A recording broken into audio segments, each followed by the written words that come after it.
resident.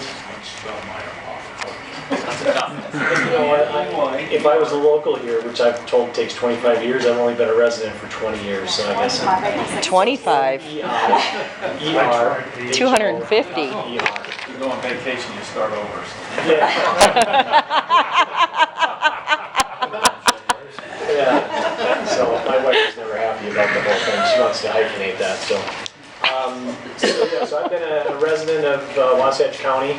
I work here in the county, have a business license, but I have clients that are all over the United States. And when I mention to them where I live, I say Wasatch County, and they say, where's that? And I say it's just south of Park City.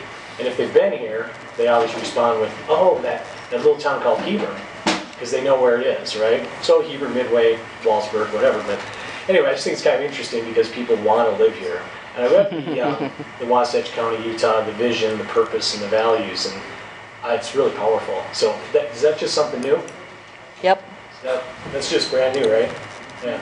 So is that something the council developed, or was it developed with marketing? Yeah, that was, I'll talk about it in just a little bit, but you may not be here, so just a real quick on this. With the approval of the council and the county manager, a group of 4 people were formed, and we put this together along with comments from the council, from the public, and this was just put up here yesterday.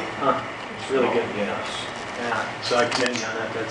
I think it's helpful so everybody knows where they're going. So and thanks for serving, because I know being a volunteer working within the government's challenging. So I'm here specifically with a group of concerned citizens of Wasatch County. It's not unbeknownst to any of us that there's a growth going on, that there's certain issues that affect all of us, and we're somewhat impacted in our community by short-term renters.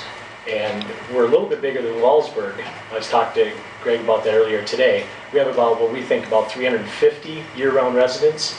I don't know if you really recognize that, but there's a lot of residents up there now that live there. There's also about another total, all in, just over 850 dwellings. So it's a pretty significant part of that part of the county, of that area. So, but what we're trying to work within is the vision, I guess. If I look at that and I recognize some of the things that we're impacted by, and I would say that at addressing the public need for dealing with 11.08, which is the short-term rental ordinance. And we're trying to work within that, and we believe we have some things that could help the county where people are not following the ordinance, whereas things that we're doing are going to be able to help you, and hopefully we can get help back from the county. And we talk about quality services, which we think the county obviously provides, and we recognize that. We get benefit of some of those services. There's certainly been some thoughtful planning. Doug and I spent some time on different planning issues and so on. But 11.08 was there specifically for the short-term renters, which they recognize that people that don't have business licenses, they go into certain areas, they do things that they're not supposed to do, and that's our concern. So I'm here with some of the residents of Wasatch County and Timberlakes, some of the people that have been on committees for that. We've tried in the past to kind of police that. We've not been as successful as we wanted in the past, but just to give you a quick update, we have a private security company that now manages our gate. We have a much better gate system. We have better technology with being able to take pictures of license plates, of asking people where they're going, what they're doing. When they enter Wasatch County, coming down the hill or up the grade, or across from 40, but when they then in fact enter our community, and many of them do it illegally. That's a concern of us as a pretty large homeowners association, and we're trying to manage that, but we're not coming to you to say, help us completely. We're coming to you to say, we have some things that we're doing, and we think that'll help the county, and we hope that the county can benefit from that in the areas that they are probably having some control issues as well. So that's what we're here to do. We'd like to ask you some questions, but also I think it'd be helpful if you asked us some questions as far as things that we're experiencing or things that we're doing. Does that help at all, Steve? Councilman Pearson, you had some questions earlier about what we were embarking on, or do you have any specific questions? So you're talking about nightly rentals. About how many nightly rentals do you get on the weekends? Do you think you get quite a few people in the community? And tell us a little bit about the problems that they're creating as well. Good, that's a great question. So at one point, we felt that there was over 50 people, homeowners, people that own second homes or first homes, and mostly second homes that we're renting. We now believe that there's approximately 30 groups that are doing short-term renters, that are benefiting from the property taxes in Wasatch County, from our homeowner, from our property assessments, and so on within Timberlake. So we think there's about 30. So about 3%. So those 3% are impacting the other 97%. The primary problems that we have, to answer that question, is we have people that have started open fires. They don't know the rules, they don't see the sign. If you've been to Timberlakes, one of the first things you're gonna see is no open fires. We've actually had to go up to people's house with our security people, stop them from lighting a fire in the driveway in August. I don't know if anybody else can get the feel for that. You were talking about escape routes out of different places. We've got, we can go out through the LDS church property. We have some breakaway gates, but there's some places if the fire was in the wrong spot, it would not be easy for us to get out. So we have a really huge concern with that. If I ask the people in Timberlakes, what's your biggest scare for short-term renters? It's not knowing the rules of the county or the homeowners association and starting fires. That's one of the big things. Reckless driving, we've had countless people off the roads. We've had people run into our grader and try to sue the association because their renter ran into our grader when it was snowing. Because they didn't know that they had to have, that it was, clearly says on the sign, four-wheel drive or chains recommended, right? So, anyways, that's one of the ones. Disturbing neighbors, we've had neighbors that have been impacted in ways just countless over and over.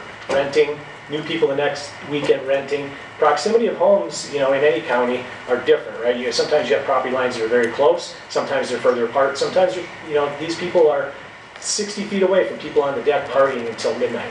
They can call security, the security comes, people have kind of an attitude, at that point. That's another one. We have people, all of them, as you probably are aware, operating without a business license. They don't have the proper things for business licenses.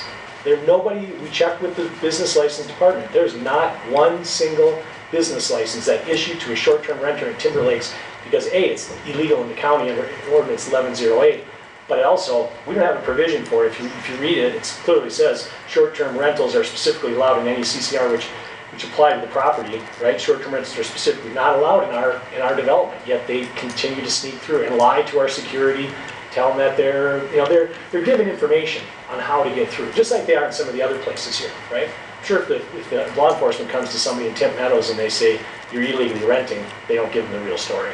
So reckless driving, disturbing the neighbors, we feel they impact property values in a negative way. Again, they're operating without a business license, and we think it's an impact on our security. We don't even think it is. We know it's actually an impact on our security, it's an impact on our garbage system, it's an impact on all of these systems that we have. So that's what we're concerned about, and we'd like to try to work with the county to say, we have maybe 30 people that are real issues. The sheriff has had to come up there and deal with some of those things. We've had people that 2 in the morning thought they were at the cabin that they were renting, but they were so drunk that they were knocking on the door of somebody's cabin next door. If I'm in my house and somebody knocks on my door and is yelling and screaming outside my house and let me I can make them say the words, but in, blah, blah, blah, that type of thing, because they think their friends are just locking them out. There's a pretty good chance that I have weapons in my home, and I'm probably gonna, so it's just scary. It really is, and I just think that we need to address it. So, sorry to be so long-winded, but you asked for it, so. That's the answer to that, so. We've addressed this probably every other year for the last 10 years. Yeah. I mean, it's a problem that I don't know how to handle it.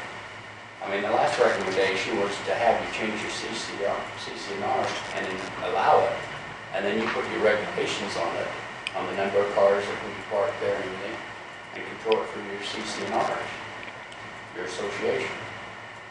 We can control it with the sheriff, but I think we had one, we took all the way to the court, and he was just, we spent countless hours getting ready to prosecute, going to court, and the judge charged you $50. But that's just one judge that finds somebody $50, and so within the vision and the purpose, right, to protect the residents. The people who rent are not residents traditionally. I'm sure there have been some residents of Wasatch County that have rented a home up there. But we either got to protect the residents or we don't. So we're not going to change our CCNRs. We're going to change them, but we're not going to put into our CCNRs, I would bet, an opportunity for them to rent. And it takes a pretty big act of Congress to get the CCNRs changed. But I like the concept, but I don't think it's workable. Then the other problem, one of your biggest offenders is not a member of your association. Yeah, I mean, that's a whole timber Yeah. use question. Yeah. But, yeah. But that's a separate issue. We don't talk about that when we're talking about short-term renters at all. Everybody's familiar with probably familiar with what's going on there, but we don't talk about that because we don't consider that at this point a short-term renter because of just different issues.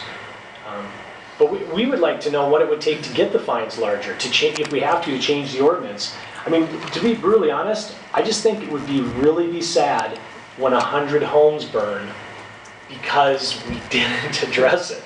And we can stop them at the gate. That's why that's why we're here now. It's because we formed a committee. We've got volunteers. We've got our board on board ready to work with it. We've got our security on board ready to work with it. We've got a mountain manager. We just need some help from the county to say we can enforce that. We're willing to come up there. If you can show us that those people are not supposed to be there, that we can actually do something. So maybe that's a question for Sheriff Bonner. My question is, you mentioned you believe you have 30 people up there doing this. How do you know that they are short-term rentals? Is it on Facebook? Is it on Okay, that's a good question. site? There's a, yeah, go ahead. This is George Chetlarski. They're on VRBO. They are advertising on KSL. They are bold enough to violate the law and put it in writing with their phone number, with all of the information, what the daily rental rates are. It's just absolutely frustrating. And we've identified at least 30 off of these ads. And so these people are, and by the way, they're attempting to get around by having their manager or the realtor give them false information to the guards. So they say they're going to visit so-and-so, and they're picking up their paperwork someplace in town, clearly in violation. They know they're violating